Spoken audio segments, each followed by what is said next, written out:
had to spend long. Everybody had to get their own, so just give me my chance. What's up, YouTube? We back with another video, man. Today we got a video on what it feels like to bleed out. Yeah. Let's get into today's video. Make sure you leave a like, comment. It really does help me. Let's get into today's video, man. Let's get straight to it. Picture this. You're walking home late at night through a shortcut you've taken 100 times. I would never do that. Dark alley, brick walls, Never would smell happen. of rain on asphalt. Then you hear footsteps behind you. 3 seconds later, there's a knife in your stomach. The attacker runs. You're alone, and you're bleeding. Got stabbed for no reason? Hey there, He I'm didn't your rob host, you or nothing? dead, caffeinated, and here to walk you through one of the most visceral ways a human body can shut down. Bleeding out. Exsanguination, if you want to get fancy about it. Now, you might think this is quick, dramatic, over in seconds like the movies show you. But here's the thing about bleeding to death. Your body doesn't give up easy. It fights hard. And what happens in those final minutes? Well, that's why you're here. Let's find out what it feels like when your life drains away, one heartbeat at a time. Jeez. So, you've just been stabbed. Abdominal wound, maybe 4 inches deep. And for the first few seconds, you don't feel pain. Not real pain. Huh? Anyway, that's the shock talking. Holy shit! Oh my God! Your brain hasn't processed what just happened yet. What you do feel is pressure.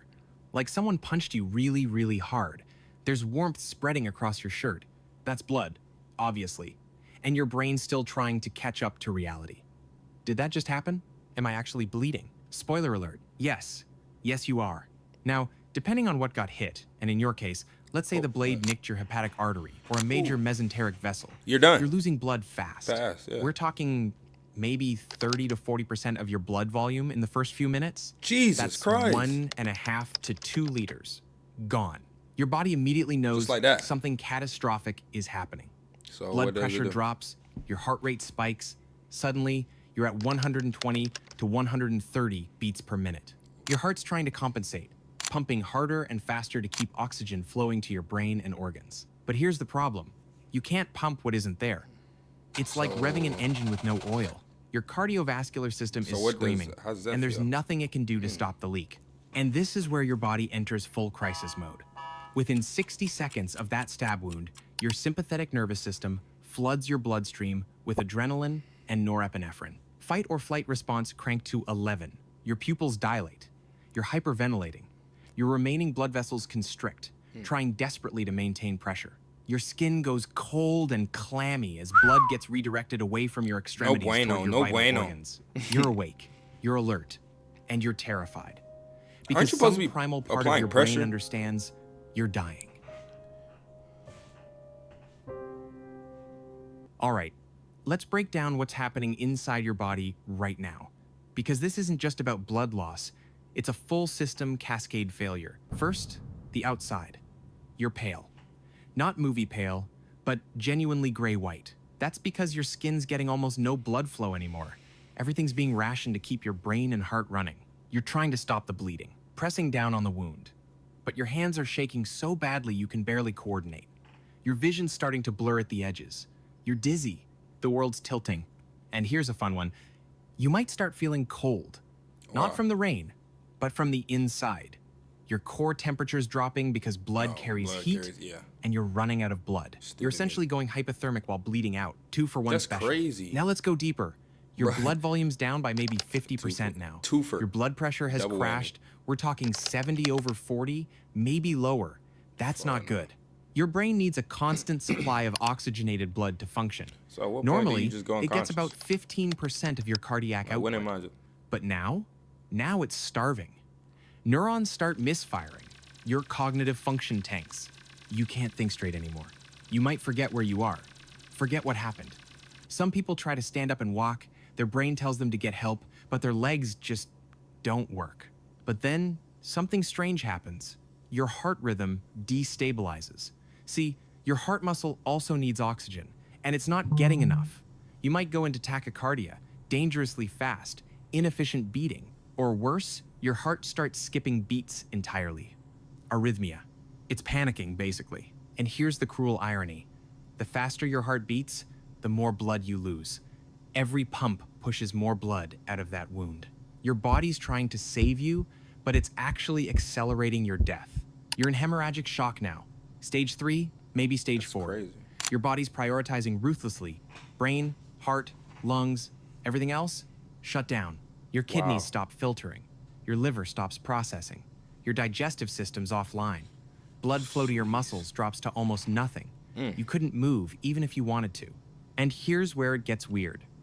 You might feel calm, peaceful even. That's not acceptance. That's your brain running out of oxygen. Hypoxia does strange things to your mind. Some people hallucinate. Some feel euphoric. Your brain's drowning, and it's releasing endorphins like a last-ditch painkiller.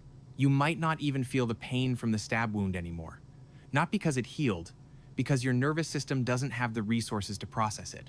Your body's officially given up on the extremities and is running on emergency. That is insane how, like, intricate God made our bodies. You know what I mean? Like, just this stuff let me know how good God is. You've got maybe 2 to 3 minutes of consciousness I wouldn't left. have thought of So what all does of this this. feel like? Let's talk about the subjective experience, because this is where it gets personal. At first, there's panic, raw, primal terror. You know you're dying. You can feel your body failing in real time. Every breath is harder than the last.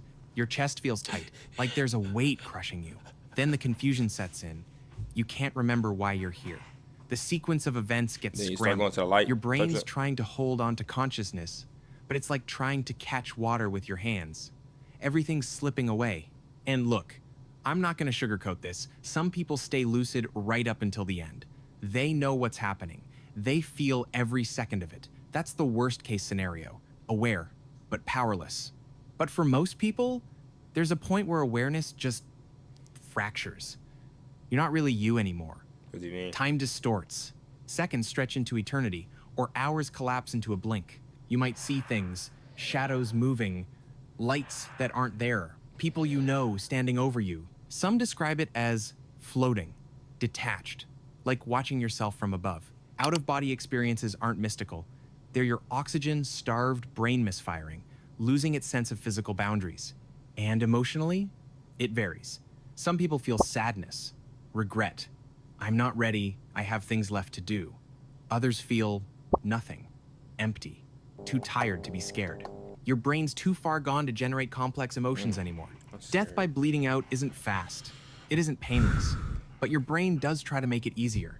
It gives you confusion, numbness, euphoria, small mercies from a body that knows it's finished. We're at the end now. Your blood pressure's bottomed out, maybe 50/30, maybe lower. Your heart's still beating, barely, maybe 40 times a minute, weak, irregular. Your brain's shutting down, region by region. The frontal lobe goes first. That's your personality, your decision-making, your sense of self, then memory, then motor control. Your body's still there, but you're already fading. Your vision's gone, just darkness now, maybe pinpricks of light. Your hearing's the last sense to go, distant, muffled, like you're underwater. Someone might be calling your name. You might hear sirens, but you can't respond. It's like a broadcast ending. The signal weakens, flickers, and then nothing. You don't feel your heart stop. You don't take a final breath. You're already gone. The body just catches up. So there you have it. Bleeding out. Exsanguination. One of the more brutal ways the human body can fail. Fast enough to be deadly, slow enough to be aware of it. Fun fact, if someone had found you in the first 3 minutes and applied pressure, called for help, kept you warm, you might have survived. Blood loss is reversible until it isn't. Narrow window, Blood tough transfusions odds. and shit like that. Stay safe out there. Avoid dark alleys. Avoid people with knives. You Duh. know, common sense stuff. keep Hit that- subscribe keep if you that want to bit keep on you. exploring the worst ways Yes, you to gotta go. keep that bit on I'll you. be here. I'm Keep dead. keep that I've on literally you. got nothing but time. Y'all boys and gals. Hopefully today y'all learned something new. Today was a weird video, I would say. If you find yourself in any of these situations, make sure you call 911 and apply pressure to that wound. And like he said, just be aware of your surroundings. Like, why would you even walk in the dark alley? Why would you be by yourself in certain scenarios where, think smart, think ahead, please. And you probably genuinely won't be in these situations. With all that being said, this your boy Zion. I'm out.